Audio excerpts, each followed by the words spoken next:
Hello, welcome to Quackalope, and today I am surrounded with a pile of games. I have a few videos coming out on my Origins experience, some highly edited kind of vlog style videos, so keep an eye out on the channel.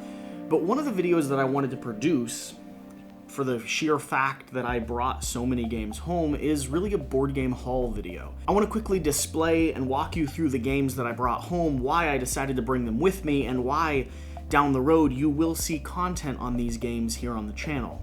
This video, of course, will be a little different from some of my other overview videos. Instead of taking a deep dive into the games I have here, I will be instead giving you a very quick and brief overview of each one of these games. If there's any games in this pile that you'd like to see specific content on, whether it's a full review, a gameplay video, a how to play video, please let me know in the comment section down below. I'd be happy to cater some videos towards what you, the audience, is interested in. But that being said, let's go ahead and start diving into these games. I will start up top here with this lovely little game by Smirk and Dagger, or Smirk and Laughter Games, called Shobu. This is a really lovely abstract strategy game for two people. You're going to be moving these kind of river rocks or tumbled rocks on these player boards, these nice wooden component player boards, doing your best to knock off all of your opponent's color. It runs a similar line to something like Othello or checkers in some ways, but it varies it up in a really nice way. It's a really nice abstract strategy game. If this is your style of game, if you enjoy really good two-player games with beautiful components, I'd say give Shobu a look, and this is a game that I will have a full review of coming down the road. Next in our arsenal is not going to be the duck that I just ruthlessly tossed off of the top of the Scarlet Pimpernel there. Instead, we're going to be looking at Fire Tower. Now, this is a game by Runaway Parade Games. This is actually I believe the first game that the company's put out. And this is one of my favorite games from the convention. This is a game that I had no idea was going to be there. In fact, I wasn't aware of it at all until I showed up, sat down, and got a chance to play it. And man, is this little weird game punchy. This is a quick 15 to 20 minute 2 to 4 player game where you are spreading fire across a forest trying to burn down your opponent's fire tower. First off, that's not how fire towers work, but I absolutely love this game. If you like quick, fast-paced, punchy games with simple but fun mechanics, give Fire Tower a closer look. All right, Fire Tower, off and to the side. Let us grab some role-playing components here. Now, this is going to be the role-playing system Mothership by Tuesday Night Games. This is apparently a brutal and well-laid-out role-playing system, along with their little one-off campaign pamphlet here. Now, this will set the framework for someone that wants to explore a sci-fi kind of spaceship alien-esque RPG system. And one of the nicest things about this system are all the beautiful DM resources. This book is full of flowcharts and graphs and ways that you can construct a real-life ship by just rolling a couple dice, along with component systems and world development and just all the things you need to run a really neat RPG system in an environment that most of us aren't aware of at all. Along with that, not only does this seem fun to play, I've also heard it's a little ruthless. If you enjoy a role-playing system or world that's a little bit dark and a little bit hard, Mothership is definitely one to take a look at. We're going to follow up the Tuesday Night Games theme with Two Rooms and a Boom. Now, this is a large party game. This is a game that I actually was able to play for the very first time at the convention. This is a game that oftentimes is most accessible or easiest to play at a large event or a large convention. It's a party game where you split off into two rooms. You have the president, you have the bomber. That one team is trying to get the bomber and the president together by the end of the game, and one team is trying to keep them separate. There is a lot of nuance, there's a lot of stuff that goes in between that, with different roles like a dignitary or Romeo and Juliet who want to be in the same room, but they also want to be in the room with the bomber. There's a lot that goes into this game. But the main element, the core mechanic of this game, is that it is a massive party game that is just really a lot of fun. We're going to have a DM strategy guide and a general how to play coming out on this game here soon. Toss this down to the side just like all the others, and Let's take a look at Tricky Tides. Tricky Tides is published by Gold Seal Games, and this is another game that I wasn't really aware of until I was there at the convention, but it stood out to me for a few reasons. Specifically, and first and foremost, the artwork on this game is incredible. It's absolutely lovely. It has this pinstripe sort of sailor tattoo-esque artwork. I talked with the publisher of the game. They said they actually had the artist go through and do all the artwork by hand, so it's not computer rendered, it's not generated. It looks real, it looks authentic, and that's because it is. So it has a beautiful table presence. But beyond that, it also combines two really interesting mechanics. This is a trick-taking game where you're playing cards from your hand that force other players around the table to also play cards, combined with a pick up and deliver kind of strategy point victory game. It has some really interesting effects with the creatures and the monsters and the strategy that goes into how you play those cards and what roles you get to play or what move actions you get to take throughout the game that doesn't always incentivize having the highest or the lowest number. This is one where if you like pick up and deliver games but you want a little bit of a twist on that system, Tricky Tides is worth checking out. And with that, we'll stick in the theme of Gold Seal Games. We'll take a look at Honey Wars. Now, this game is a quick 2 to 4 player game where you're trying to harvest honey and defend your hives. You're a tribe of honeybees. Defend your hives from outside threats. The first person to have 3 hives and at least 12 honey resources by the end of the game will win the game. It's an interesting little strategy game, and if you like card games that are nice and tight but still fun to play, Honey Wars is something to check out. I'm going to steal from over here on this side next, and we have the Scarlet Pimpernel. It has artwork by Ian O'Toole, it's designed by Brian Kelly, and it is published by Eagle Griffin Games. Now, this is a worker placement style, more of a Euro style game where you're trying to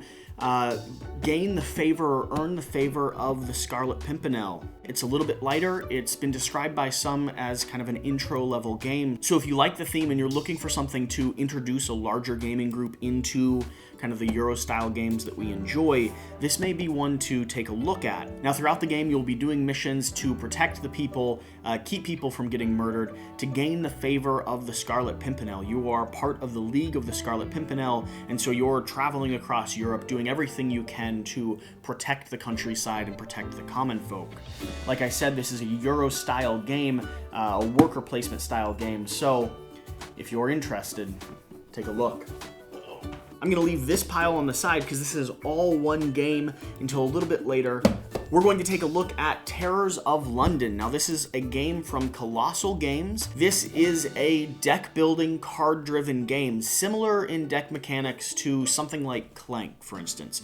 You have a resource pool in the middle. You're going to be buying cards from the general market based on the value of cards that you currently have in your hand. You'll be playing all your cards every turn, but unlike a game like Clank, instead of dashing down into the cavern, you're going to be attacking and fighting and brutalizing your opponent. The artwork on this game is very comic book-esque. It is dark and gruesome. If you like deck building games and you want a deck building game that is set in this theme, different cults of creatures and mythic creatures battling it out to the brutal end, this may be one you want to take a closer look at. From up top here, we have Century, the New World, and I have the Century, the New World playmat.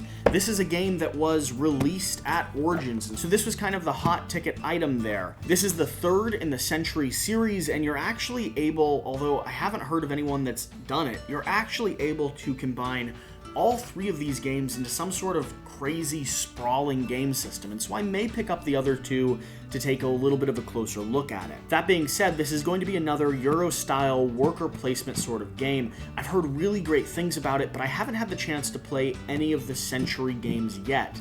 This will be my first one. I'm really excited to give it a look. If you already own any of the other Century games, I've heard this one is going to be the best.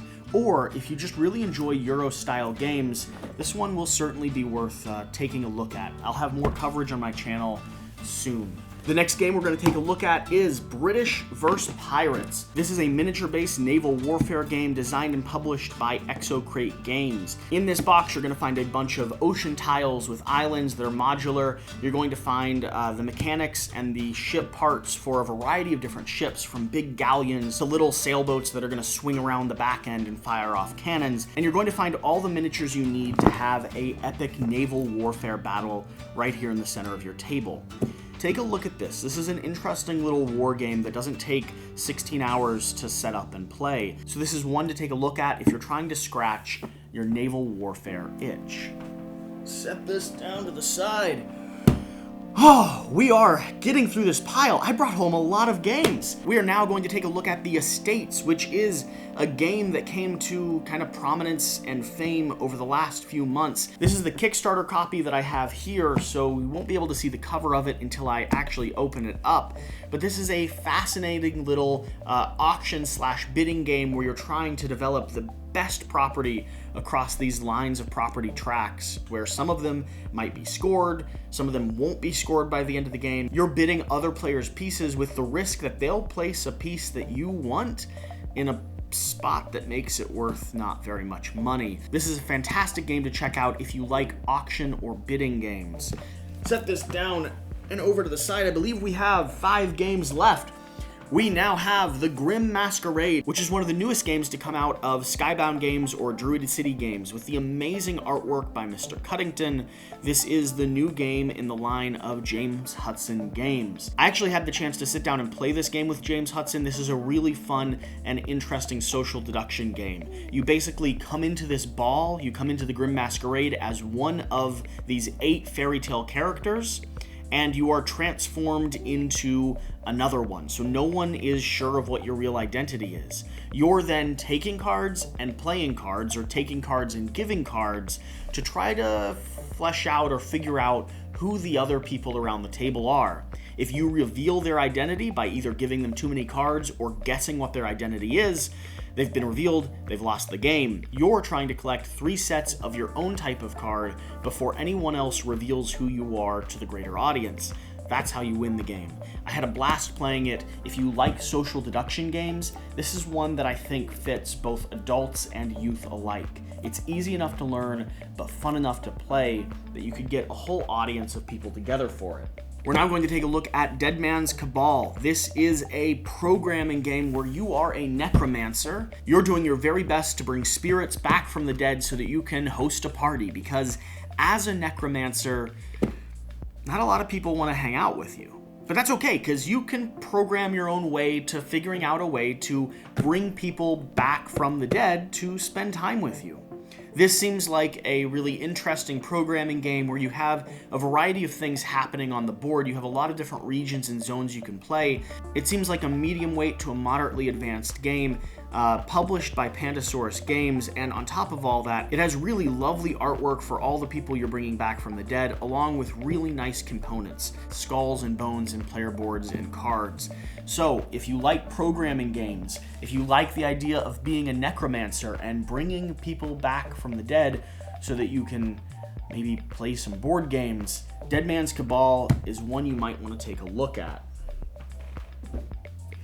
Last game on this side is a big one. This is Pipeline, a game by Ryan Courtney, art by Ian O'Toole. This is published by Capstone Games, and this is another programming game. This is a intricate and fairly advanced level programming game where you're trying to create a series or system of pipelines. Your goal is to create the most efficient system of refining oil possible, so that when the 3 years that you play through in this game are over, you have a leading control or leading command of the market. Like I said, this is another programming game. This one is a little bit more advanced, so if advanced level programming games are your style, this may very well be one you want to take a closer look at. And the last pile of games here on the table, which are just massive. I mean, these are so big, I have a hard time lifting them. If you know anything about chip theory games, you'll know that these boxes are full to the brim with beautiful player mats and actual casino quality chips or tokens inside of them. This is Hotglue or Hoplomachus. I always have trouble saying that name. This is a massive gladiator-style arena fighting game where you have heroes and villains and creatures, and you're trying to win the favor of the crowd. You're spread out in this arena ring with heroes and factions and minions, and you're doing your very best to gain the glory and the favor of not only the crowd, but also of Rome. This game thematically is perfect for me, and along with that, I've heard it has a absolutely incredible solo experience. So if you're here because you enjoy or you're looking for a good quality solo game, Hotglue is one that might be worth checking out. This is a game that I will definitely have some solo gameplay of coming down the road, so keep your eyes out. And I'm just gonna slide this over into the side. And last but not least, I do have a single honorable mention. I did not pick up this game. I did not pick up Escape from Dulce there at the convention, even though I am wearing my Cow Army t-shirt. I did have a chance to meet and talk with the designers, and if I didn't already own a copy of this game, which I've produced a unboxing video of, and I will be producing some gameplay content for, I would have picked up a copy there at the convention as well. This is a incredible little dungeon crawler game, so if you like thematic storytelling dungeon crawlers, this is a tight little game that you might want to give a look. You can play it anywhere from 45 minutes all the way up to 4 or 5 hours, depending on the storyline and the journey you decide to go down. Oh, and by the way, swing by Sentient Cow Games and ask them about two-headed cows. I'm sure they'd be happy to tell you. Whatever the case, guys, I hope you've enjoyed this Origins haul video. If you have, please let me know what type of content you'd like to see down the road on all these different games I was able to bring home. I will be producing some sort of content on every single one of them, but if you have something specific you'd like to see me do, please let me know. I'd be happy to cater my video content towards what you, the audience, requests. All that being said, if you've stuck with me this far, then you have to please like, comment, and subscribe. I put out new videos every single week with gameplay, unboxing, reviews, even some full documentary videos under the brand Quackalope Features. If you haven't had a chance to stop by and check those out, please do so. Whatever you do, please do the important thing. Get out and play some games. We will see you on the next episode, and soon we'll see you at Gen Con. Thanks, guys. Bye.